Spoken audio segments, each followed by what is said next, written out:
سیدنا عبداللہ بن عمر ایک دن مدینہ کے قریب اپنے ساتھیوں کے ساتھ صحرا میں تھے اور بیٹھے کھانا کھا رہے تھے۔ وہاں سے ایک چرواہے کا گزر ہوا۔ ابن عمر نے اسے کھانے کی دعوت دی۔ چرواہے نے کہا، میں نے روزہ رکھا ہوا ہے۔ سیدنا ابن عمر نے حیران ہو کر کہا، اتنی شدت کی گرمی ہے اور تو نے روزہ رکھا ہوا ہے اور تم بکریاں بھی چرا رہے ہو؟ پھر سیدنا ابن عمر نے اس کی دیانتداری اور تقوی کا امتحان لینا چاہا اور کہا، کیا تم ان بکریوں میں سے ایک بکری ہمیں بیچ سکتے ہو؟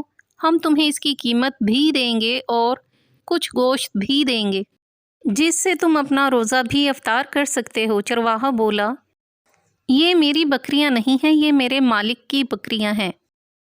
سیدنا ابن عمر فرمانے لگے، اپنے مالک سے کہنا کہ ایک بکری کو بھیڑیا کھا گیا۔ چرواہا غصے میں اپنی انگلی آسمان کی طرف کر کے یہ کہتے ہوئے چل دیا، پھر اللہ کہاں ہے؟ ابن عمر بار بار چرواہے کی بات کو دہراتے جا رہے تھے کہ اللہ کہاں ہے، اللہ کہاں ہے، اور روتے جا رہے تھے۔ اور جب سیدنا عبداللہ بن عمر مدینہ پہنچے، چرواہے کے مالک کو ملے، اس سے بکریاں اور چرواہا خریدا اور اسے آزاد کر دیا اور بکریاں بھی اسے دے دیں، اور اس سے کہا کہ تمہارے ایک جملے نے تمہیں آزاد کروا دیا۔ اللہ کہاں ہے؟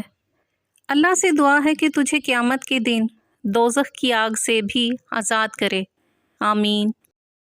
اگر آپ کو ہماری کاوش پسند آئی ہو تو ویڈیو کو لائک کریں، شیئر کریں اور ہمارے YouTube channel book shelf official کو سبسکرائب کریں۔ شکریہ۔